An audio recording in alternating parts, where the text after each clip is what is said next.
You're listening to the 4-Phase Cycle podcast with your hosts, Dr. Alex and Megan of ZESTY Ginger. If you're looking to naturally balance hormones and learn how to work with your body instead of against it, you've definitely come to the right place. As a duo of an integrative MD and a functional diagnostic nutrition practitioner and best friends, we use the 4 phases of the female cycle in combination with functional lab work and mindset practices to transform the lives of the women we work with. We also have a whole lot of fun along the way. If you're new around here, it's best to start with season 1 before jumping around and plan to roll up your sleeves. Showing up for ourselves and enjoying our lives is what good health is all about. Just a quick reminder though, this information is not intended to diagnose, manage, or treat disease. Always consult with your doctor before making changes. Hey there, Megan here. I just had the honor of interviewing Byron Katie, like the Byron Katie. For those of you who know me and know me well, I have been a follower of Byron Katie and her work, The Work, and 4 Questions and a Turnaround. And everybody knows, Megan's coming. She's going to make me do the work. She's going to ask, is it true? So this was just such a surreal moment to be on Zoom with her, having this conversation. I got to ask all of my burning questions and had her show the process of the work with me, since that has been one of the most beneficial thing is watching her do the work with others and just experiencing that. So we got to talk about where the 4 questions came from and what they are, if you've never heard of her, and how she went from being 200 pounds and checked into a halfway house to now sharing this with the world. She's 78 and just still on this path. She said she'll keep doing it as long as there's an invitation and a camera and a microphone. And most of all, she just talks about how our ego is challenged every time we do the work, and yet we only suffer when we believe our thoughts. So this is the way out. So in 1986, at the bottom of a 10-year spiral into depression and self-loathing, Byron Katie woke up one day in a state of joy. She realized that when she believed her stressful thoughts, she suffered, but that when she questioned them, she didn't suffer, and that is true for every human. Her simple yet powerful process of self-inquiry, which she calls The Work, consists of 4 questions and a turnaround, which is a way of experiencing the opposite of what you believe, trying it on. So Byron Katie has been bringing the work to millions of people for more than 30 years. Her public events, weekend workshops, intensive, and 9-day school for the work have brought freedom to people all over the world. Her books include best-selling Loving What Is, I Need Your Love, Is That True?, 1,000 Names for Joy, and A Mind at Home with Itself. So for more information, check out thework.com. And you are not going to want to miss this interview. I've already re-listened to it twice.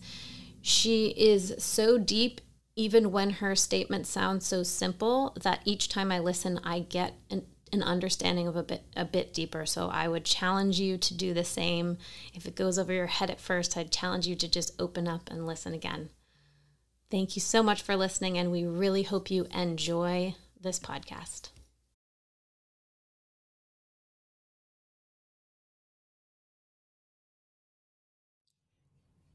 Hey there, everybody. Welcome back to the 4-Phase Cycle podcast. I am here with the one and only Byron Katie. This is such an honor. Thank you for being here, Byron Katie. Oh, thank you for the invitation. I hope I can be of some help. I absolutely know you can. And what you don't know is that your process and your work comes up in every single group program we run. And They know it's coming. They're like, oh, they're going to make me do the 4 questions. Oh, no. So it is amazing to be sitting here with you to get to discuss this and share to the people who have not experienced this yet, to understand that there's this amazing process of inquiry that is so beneficial to everyone, whether it's in a health journey or relationships, all topics and all categories. So I would love to start with just the beginning, the backstory, a little bit about how you came to the 4 questions and the inquiry. And I know that at one point there's the story of you checking yourself into a halfway house. So if you could start there, I would love for our listeners to hear that story.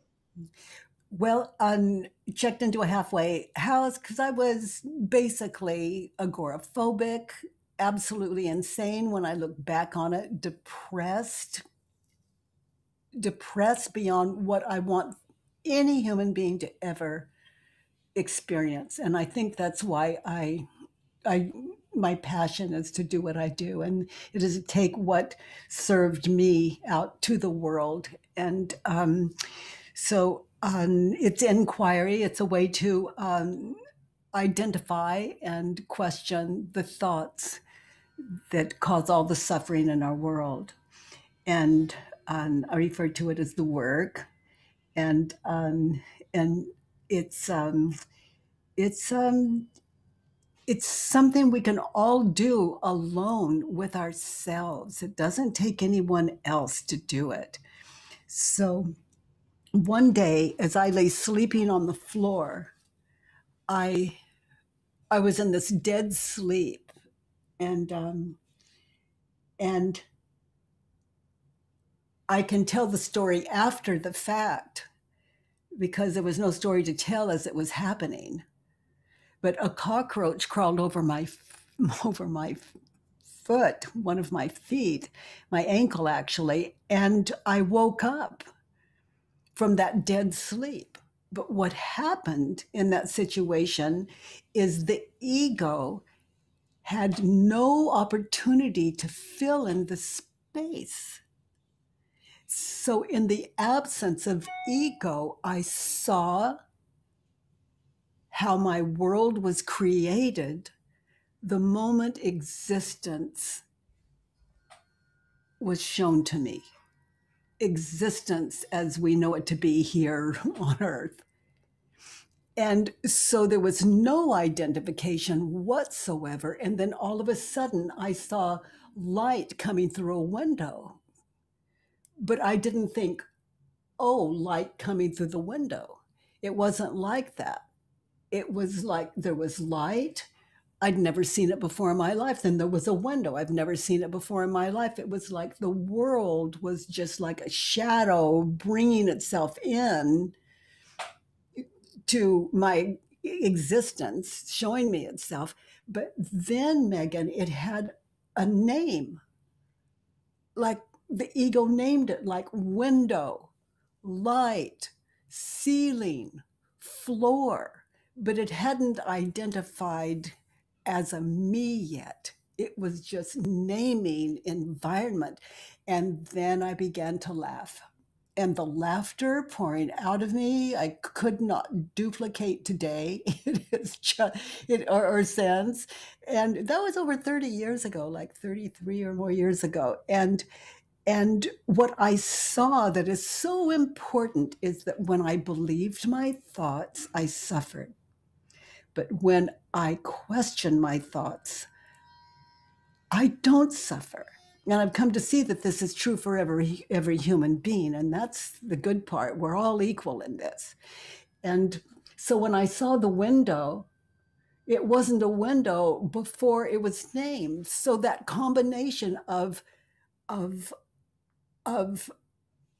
object and name put together life. And it was like lightning all of a sudden, things had a name, but I wasn't moved because I was still in that unidentified position, state of mind. And so I stood up, and there was still no I. It's like it stood up, it walked, it never had seen anything before, and there was no one. It was just stillness. And it walked into the bathroom and turned, and there was a mirror. And gosh, I shared this so rarely, but I looked into the mirror. It just like it looked into the mirror, and it saw the I can say now, woman in the mirror, and it looked into its eyes, and something really, really wild happened, and I call it love. And that has just been immovable all of these years.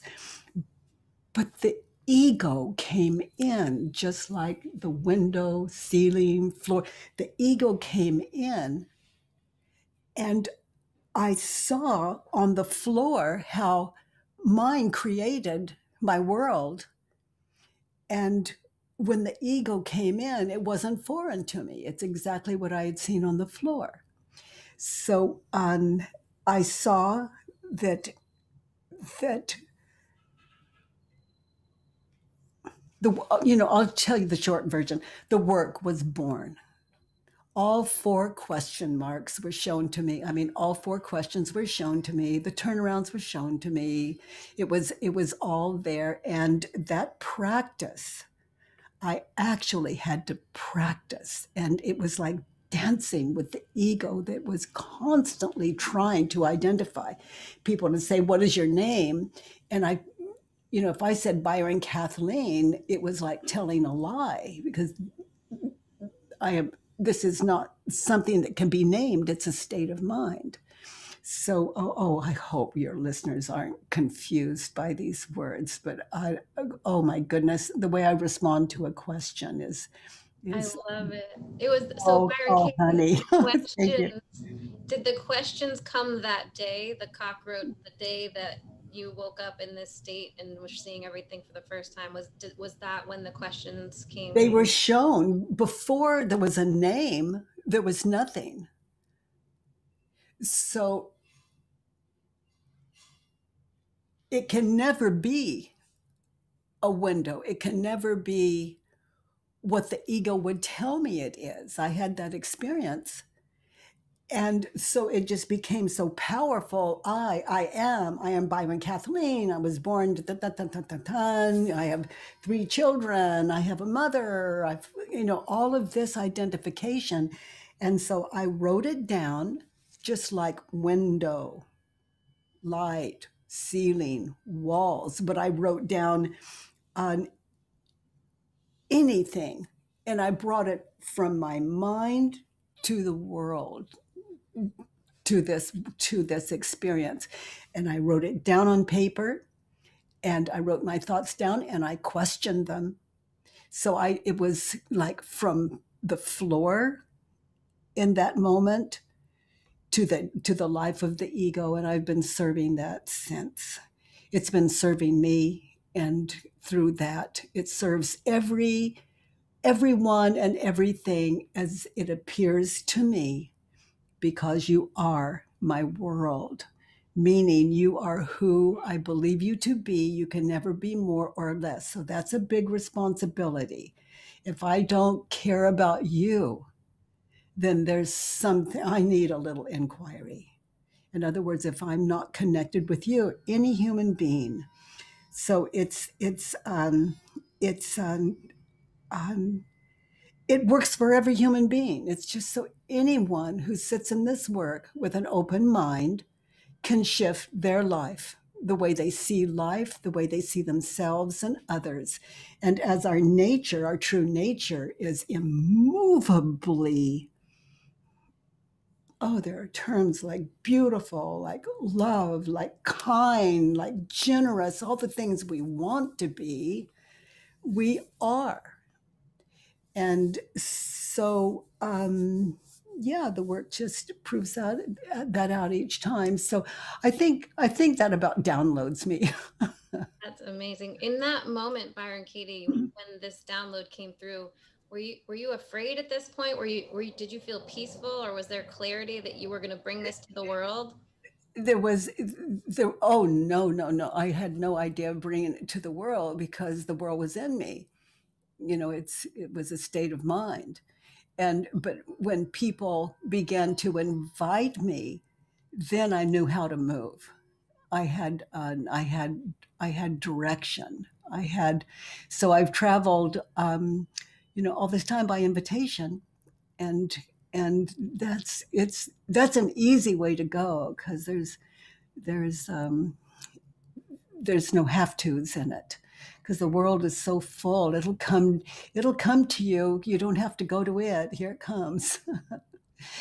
For better or for worse. And if we don't love it, then this process of inquiry I suggest that people sit in if they've tried everything else or just want to have the time of their life and just sit and inquire. You don't have to suffer to do this work. And Byron Katie, I know you've said that when you came home and you had this shift, of course, and this awakening that everyone around you is confused about who you are, that your Yeah, husband was different. And I know this is something for the women who are listening here. They're starting to do this kind of work, whether it's the questions or internal shift, and yeah, people around them are a little confused. So yeah, yeah. Our the way we see the world and ourselves completely shift from one identity to a kinder, more present human being. And it's a little weird for the people in our lives. But as my shift was so radical, and the work held me in it, it is how the ego did not take over my life again, because the ego is is our belief system, and and our belief system could use a little work, when we're fearful or feel lonely or we're confused. So, so my husband at the time, he's since deceased, but my husband at the time and my children, my body was recognizable, but my experience of myself, them, the world was so radically different that at times my husband would just he would just like wail, what did you do with her? I did not marry you. This is not right. And where is she? And what have you done with her? And it was the compassion I experienced was, I couldn't be that identity, the identity he remembered. But what was left is compassion for him and an understanding, and on and it was just really, really sweet um, and difficult, and um, and then my children, oh boy, they loved it.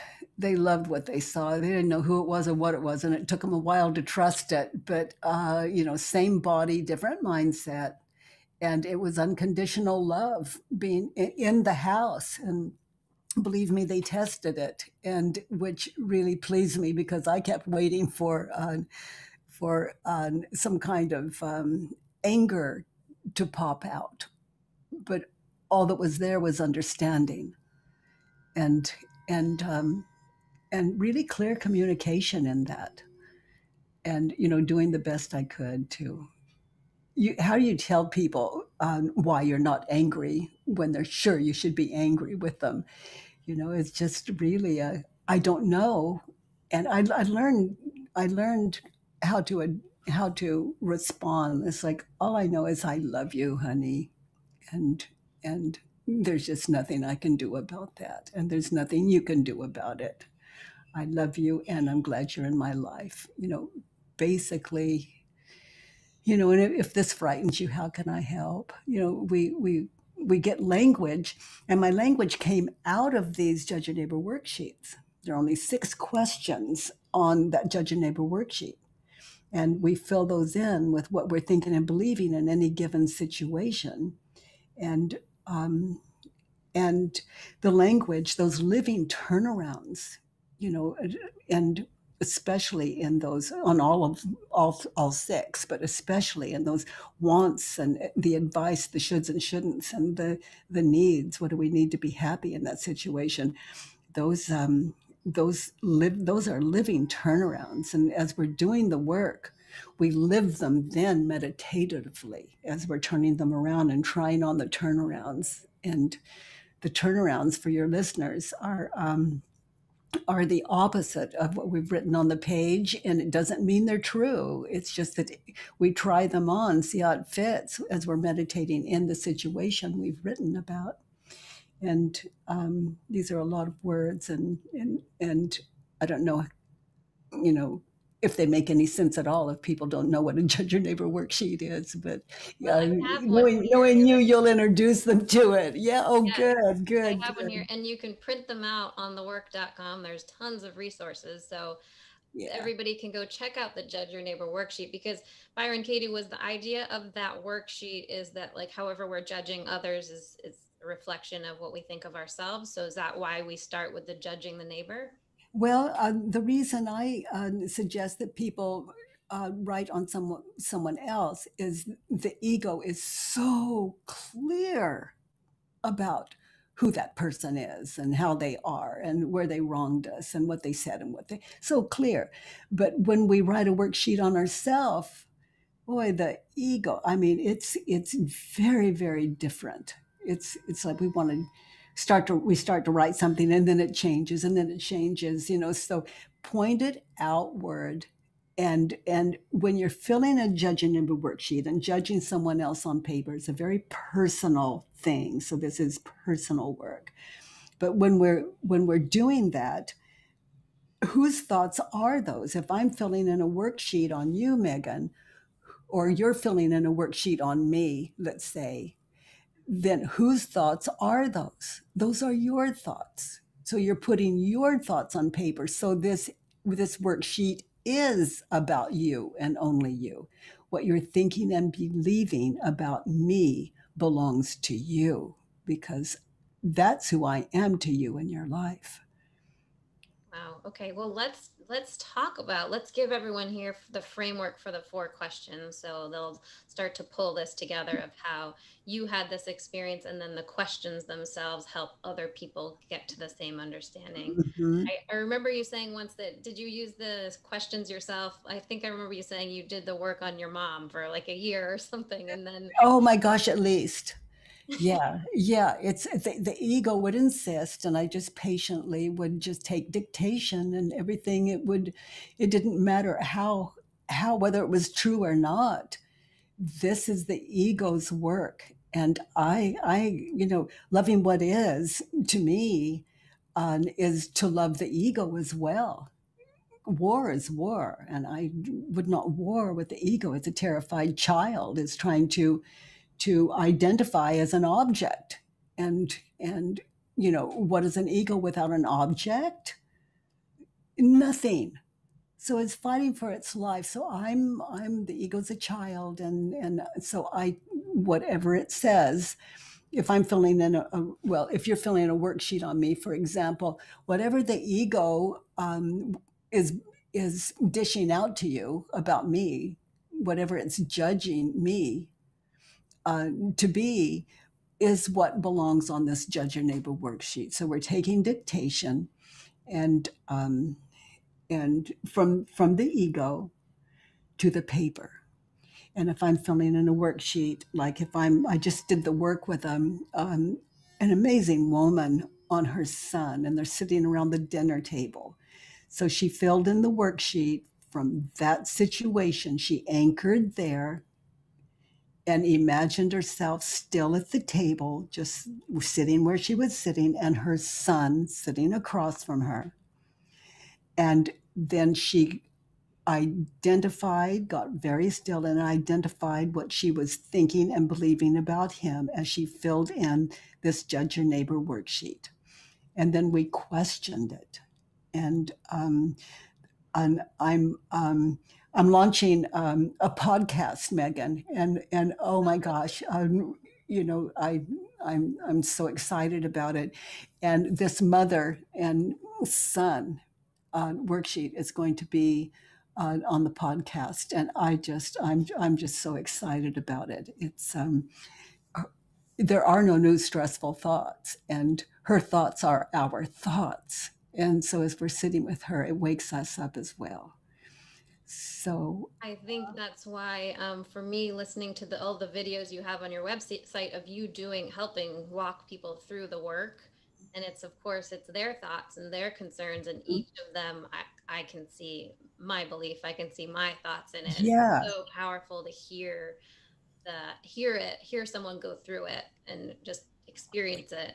Yeah, truly. So I hope people enjoy this podcast. It's like, oh gosh, it seems like the last thing I do, and so, by invitation, here it comes. Let's look at this, ready or not. So Byron Katie, do you still use the questions yourself, either in your head or write them down, or at this point well, it's immediate? it's funny. It's like whatever I think ends in a question mark, and it's not a visual question mark, and it's not a verbal question mark. It's a result of the practice of, Socrates said an unquestioned life is not worth living, and it's really so in my experience. And so yeah, it's like, oh my goodness, it's such a beautiful day. And I feel that on my morning walk this morning. But what it comes out like, if I were to describe it, is, oh my goodness, what a beautiful day. And you can just hear the question mark. So it's a sense, like my thinking has a sense of inquiry, because, like you've done with your worksheet, I've taken it on as a practice. It's a meditative practice in stillness. And because it takes stillness to fill in the worksheet, and it takes an anchor in a situation, and it takes stillness to sit in those four questions. So what have you written? Great, I love it. So I was trying to think of topics that would really resonate with our audience, and I have two. They're not a neighbor or a person, but one is, a lot of the women we work with are actually upset at their own body for Hmm. killing them or not responding Yeah. the way they'd like. So you wrote a worksheet on your body. I did. Good. So let's look at that. Okay. All right. So would you like me to actually read the? Read number one. Okay. So it says, in this situation, who angers, confuses, hurts, saddens, or disappoints you, and why? And I wrote, I am upset with my body because it is acting out and giving me symptoms. Okay. So your body, what is the situation that you had in mind? The situation is, we had a mold overgrowth in our home, Hmm. and my body went crazy, like rashes and detox Hmm. and brain fog, couldn't think clearly. Yeah. Okay. So your body is acting out, and what? And having symptoms. So your body in that situation, your body is acting out and having symptoms. Is it true? Get still, be there now. Your body is acting out and having symptoms. Is it true? Now, those of you um, witnessing this, the answer is either yes or no. And it's not what the world has taught you to believe, or what you think you're supposed to believe. This work takes authenticity, or it has no value. So this is you with you. Your body is acting. No, it's not true. So notice how you react in that situation when you believe this thought that your body is acting out and having symptoms. I'm really, really tense and stressed and withdrawn and anxious thoughts, kind of ruminating on what should I do, what should I not do, what's the right thing to do. Okay, and so close your eyes, get still, be there now, where you're believing your body's acting out and having symptoms, and you see images of past, future, the not now past, the not now future. As you're believing your body's acting out and having symptoms, what do you see? And those of you witnessing this and following, um, your thoughts of the future are fearful. Your thoughts of the past are full of guilt, remorse. Yeah, I see frustration, scared, anxious.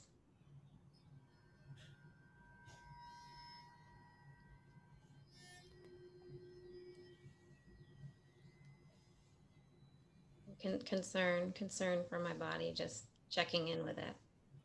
Yeah. So now, who would you be without the thought, my body is acting out and having symptoms? So now, be there now, close your eyes, and allow your body to do what it does. Drop your story and feel all of the emotions, the feelings, the what you're naming, acting out. Allow it to be. Drop your story. Who would you be without it? Very free, peaceful. And look how it has its own life. It's magical. It's like nothing you can say or do, change it. It is what it is. Get Yeah, I just find it. present. Yeah, and it doesn't mean you're not going to call a doctor, check in with your your physical therapist, your MD. It doesn't mean any of that. It's just be at home in yourself. If you're having a heart attack, if you're experiencing a heart attack, you can be present as you walk to the phone and call 911. But notice the difference when you're believing the thought, it's acting out. It's there's a kind of worry that comes with it because that past future illusion that's going on in you, what is the cause of your fear? Is it the actual movement you experienced when you got still, or what you were thinking and believing? Thinking and believing. Yeah, only that. The body is what it is. But what we're thinking and believing about it, it can really ramp up a heart attack. It can really worsen a condition. It's pressure, worry, fear, regret.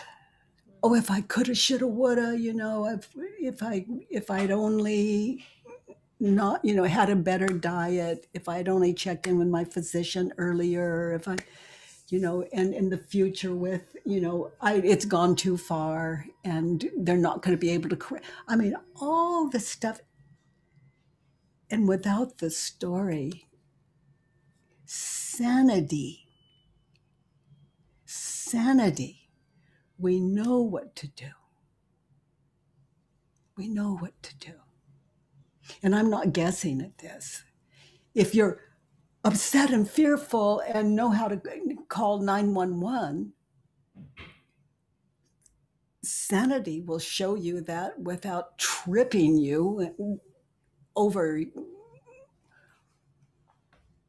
something in your way as you get to the phone. Yeah. Panic is not sanity. We think we need fear and panic to get through the world, but it's just not so.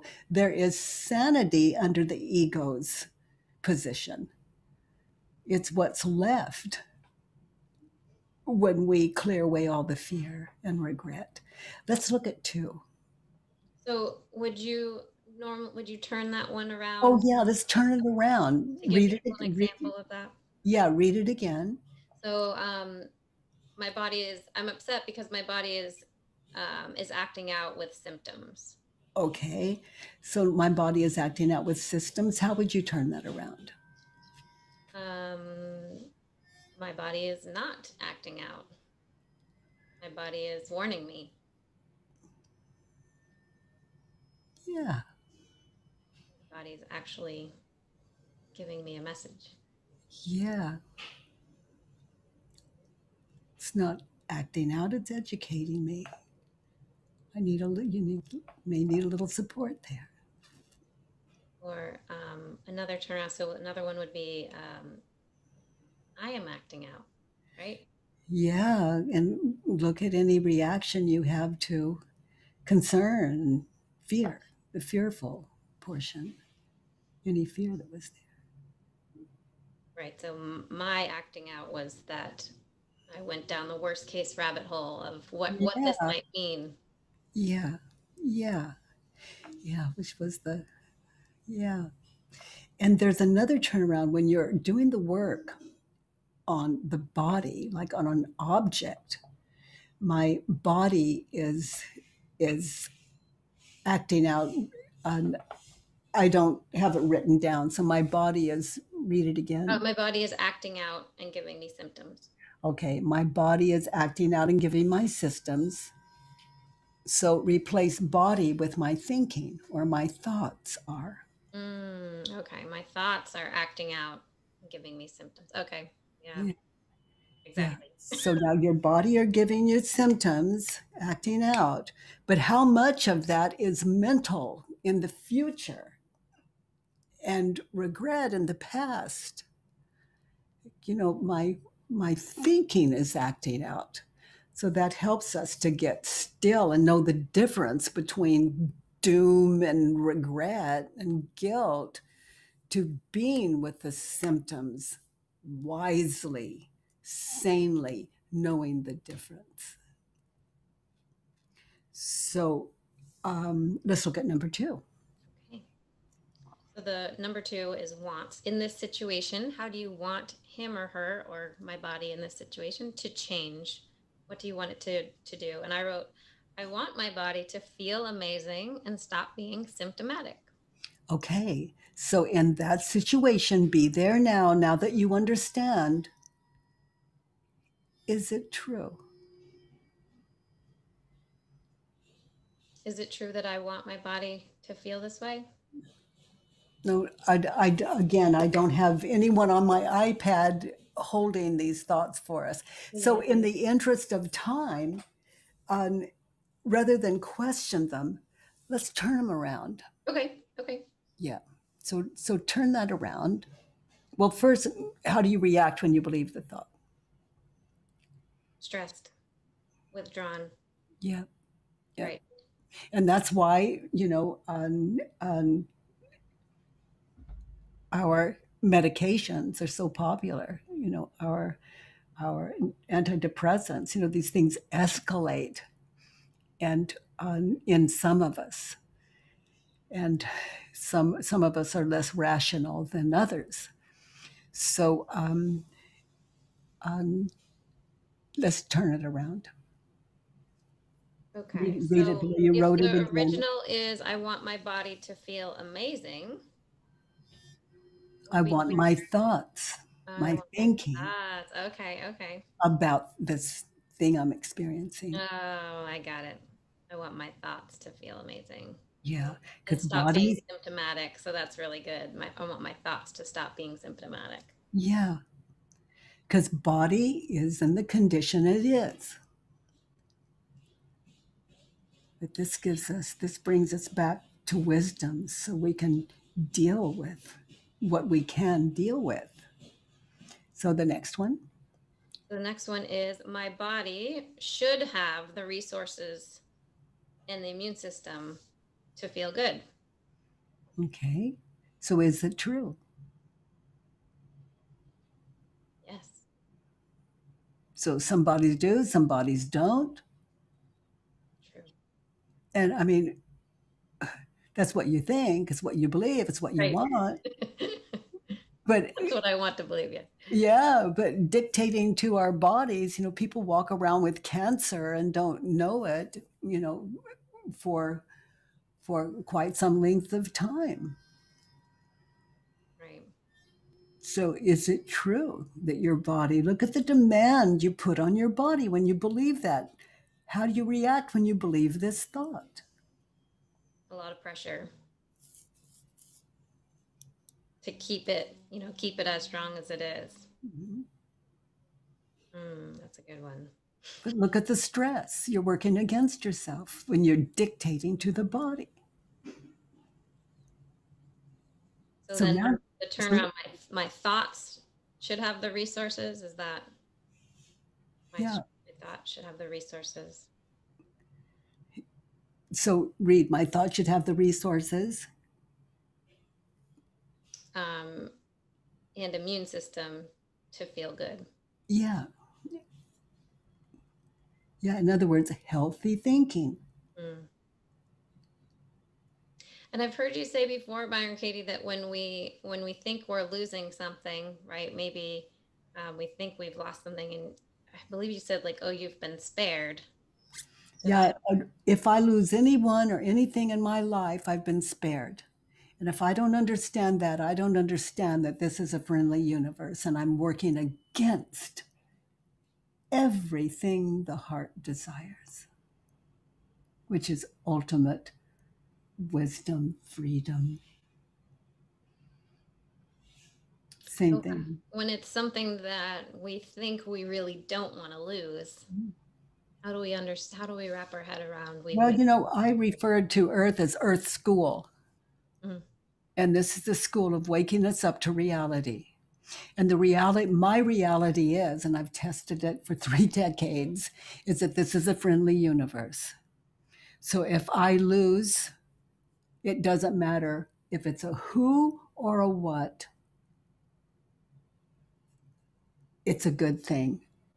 And I don't tell people, oh, I lost, the person I love most, and it's a good thing. It's not like that. It's just that I am awake to the blessings that fill that space. Plus, like like I talked about my husband at the time when I had the experience on the floor, and I say he's deceased, not in me. He can never die in me. I see him in the kitchen, and I see him in the kitchen of the house we lived in, and I see us together, and I unlimited images of him in my mind's eye. So he can't die. And the same with my mother, who's been dead for years. She cannot die. And if I haven't resolved all my issues with them through this process, for me, through this process that you and I are looking at now, if I haven't resolved, it's like more like they're haunting me. But no, now they're so welcome in me because I have done this work on any grievance that has occurred. mm, wow. So if we're not at home in ourselves and the people we're thinking of, if we're not at home, because if I'm thinking of my mother, I see her in my mind's eye. You probably see my mother as I'm talking in your mind's eye, and you've never met her. And so as people enter our minds, if we're not at home, if we don't have a welcome for them at home, and I mean that's an experience. It's not welcome. It just you're just feeling. It's everything is welcome in your head. We'll say in your head, in your mind, and if not, then we do what you're doing right now. We write our thoughts down about that person like you have done your body, and we question them and turn it around and meditate in it and see what's true and what isn't. But no, there's no downside to this life. Only an ego would see it that way. Mm. It is how it is for a very Yeah, good reason. And I remember, I know, so that you had said, I didn't quit my addictions quit me. And that was yeah, through this process. I know yeah, that addictions are common in the women we work with. So yeah, yeah. how did that happen for you? Well, if let's say you're addicted to smoking, and your body's doing this mold in the house, and then your body is acting out, and all of this, and you're imagining mold in your body, and you're imagining they can't find it. It's going to take years and meds and all of that, and what the meds are going to do to you that they give you and then that doesn't work and they switch meds. It's all going in an instant. It's all how the mind, the ego reacts when you believe the thought. So on oh honey, I don't remember your Yeah, question. Or the addiction. So oh, my okay, so addiction you're quit seeing all those images in your head and you want it to stop, so you grab the cigarette and you smoke it. It moves focus from your brain to an object. Or if you're a compulsive overeater, or you're addicted to sugar, just like a cigarette, or alcohol, or running. And running's a good thing, but what are we running for? Are we happy in our run? Are we, I can't see anything wrong with running. and unless a doctor has said slow it down. But that was not a great example. But anything you addict over is the point.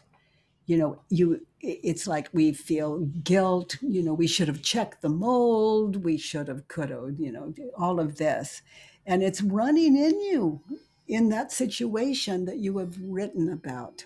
And I don't have to guess. I just know how the ego works from experience. So, who So would you? that thing you're reaching for is really just to quiet those thoughts. The mind. Yeah. It's to Mhm. shut the ego up. And if you've done the work on the thoughts, there's It's, nothing to that is quiet. that is the solution. That's the solution, and it's a meditative process, and and the worksheet's only required when you are in a situation that's unsettling. And I don't know, my practice is just to sit in a judge your neighbor worksheet just for the love of ego and its brilliance. I mean, that is amazing how it can create fear and terror and guilt. So let's see, there was something I wanted to mention. Oh, about the cigarette, the compulsive overeating, the medicines that we become addicted to. Um, all of that is to quiet the ego, and it doesn't work. So when all these worksheets, it's like I in that state I was in, it's like my hand and arm reach for a cigarette. It wasn't a thought, it was an automatic. So that's really the ego's best attempt at identification. It's like one with object body. And then it put the cigarette up to my lips. And like I mind am not physical. So that's why I say it. Mm-hmm. And came up to my lips, and then it looked insane. Insane. Now that is sanity. It was like, she's gonna what? With what? It's gonna what? With what? And it was insane. And there is no way that it could, it's like the ego stopped, and there's no way that the hand could move any further. It was just, into my mouth. And Because it it was was this, seeing this idea of putting this thing in the mouth and smoking it now from a new. it was insane, and only an ego is insane. And the way you know you're insane in the moment, in my world I use it, the way you're insane in the moment, or the way I know I'm insane in the moment, is when I'm experience any kind of a addictive behavior. I mean, like compulsive overeating quit me. I was over 200 pounds. I mean, it just, the weight just fell off. The smoking stopped. The alcohol stopped. Any meds I was taking stopped, because um, they were pills for my husband, who had had heart attacks, had some physical pain, and he could get those filled, and then I could take them because I was in so much pain, and it was all mental, and I thought it was physical. So I really understand this worksheet you've written. Mine was like way, way, way progressed from yours, but pain is pain, suffering is suffering, fear is And, fear. and there was so much pain and fear that you even said you were sleeping on the floor, right? Because you didn't Yeah, think you were worthy of sleeping on I the. was so full of self-loathing, I didn't believe I deserved a bed to sleep in. Now that is really crazy. Yes, and with the bed in the room. Wow. And so you've made this your life's work to share this message, and how long are you planning on doing this? Well, I can, as long as someone puts a microphone or a body or a screen in front of my face and there's an invitation. I've seen that you've shared so much. You've had these at home, right, for people during quarantine, Mhm. and all these ways to connect. Have you seen a big, I know for me, being for people being in their homes and really quiet with their thoughts and all the outside stuff calming down, can be either really unsettling or a very nice time to dig deeper. Is that what you've seen in those sessions? Oh my! The people that I get great email, and the people that email and to customer care for that show is it's extraordinary. It's extraordinary. So I keep doing it because as long as people say it has value, I just keep doing what I'm doing. I just haven't had a complaint. Um, I've had people that don't understand it because inquiry is a different. It's like we're finding solutions to our life inside of us rather than finding it on the outside. And I just think that when we have such a beautiful world, that they work together. They're one and the same. The outside is the inside. We just we become clearer about how to live in the world. Do you think, Byron Katie, that people are just find this when they're ready, or um, it only will become clear when they're ready? Only because I was introduced to the work and maybe had done it once or twice. Mhm. I don't know, maybe 14, 15 years ago, but then it took me about 5 years to actually get to the point of hearing it over and over and over again, where it Yeah. became like a daily practice. And I always try to share with the women I work with. I'm like, don't wait 5 years. It would Yeah. be cool. So um, Yeah. I don't know if there's anything you can do about that other than you finding it when you're ready. Well, it's I don't have an answer to that question. If someone had talked the way I'm talking to you before I found the work, I would not be that interested, or I would be fascinated, or my mind would be open or closed. Who knows?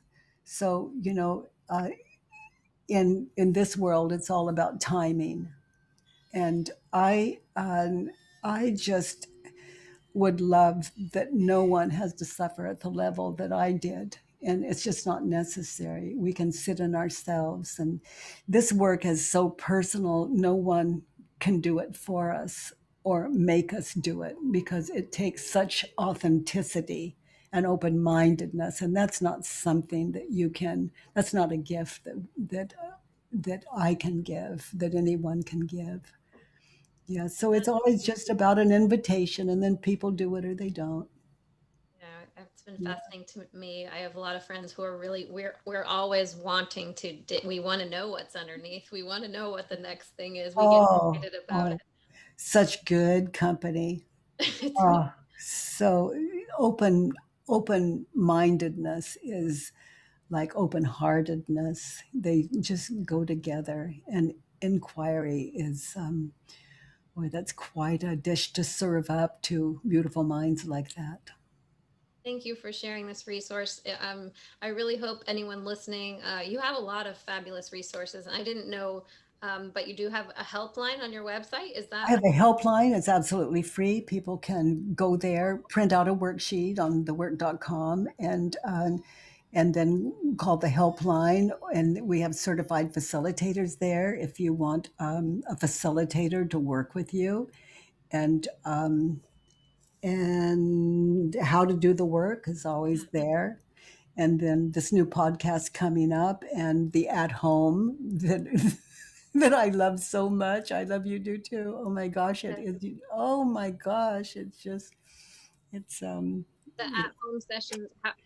How many days a week are you doing that now? three. And Three. well, Okay. actually, at the end of the month, we do a 2 hour classroom, and so 4 days a week.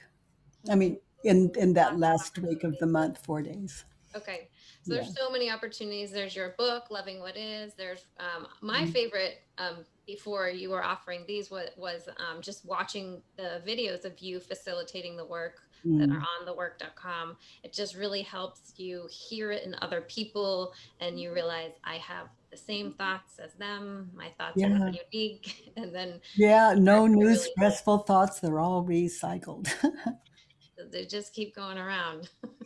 Honey, thank you for your work in the world. You are a blessing. You are a blessing to us all. I'm so grateful to have met you. So thank you so much for coming on with us. And we will put all the links to everything in the show notes. So thank you for listening today.